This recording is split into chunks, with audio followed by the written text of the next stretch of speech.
The best revenge is success, hindi yung tama? Mali sa akin yan.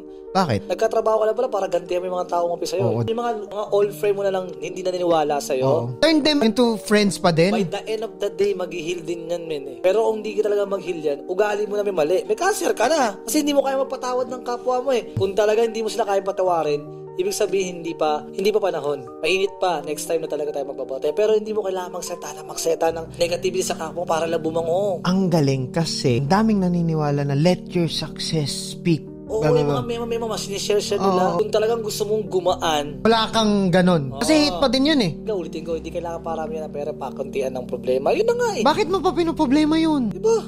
Yun ang talaga. Peace of mind. Peace of mind. If it doesn't make sense in your reality, if it's not going to resonate about your narrative in life, ayun mo. Hindi mo kaya magbenta ng may galit sa puso mo. Galing din nung cut mo. Galit ka sa tao. Puro negativity, nagpaparinig ka. Ikaw mismo nagiging negative ka na sa ibang tao. Cut mo, unfriend mo. Sinusundan mo pa siya. Unfriend mo. Kung hindi mo kayang unfriend, katulad mo lang din siya. Hanggang ngayon, hindi mo wala ang galit mo. Unfriend mo kasi. Hindi, takinan to eh. Unfriend mo nga. Oo nga. Tapos usapan, block mo. Ganun pa rin, sarado lang. Oo. Doon ako, naging kalahating success. Dahil in-unfriend ko yung mga tao. Nalagpasan mo. Ulit-ulit lang. May papasok na naman. Lalalala.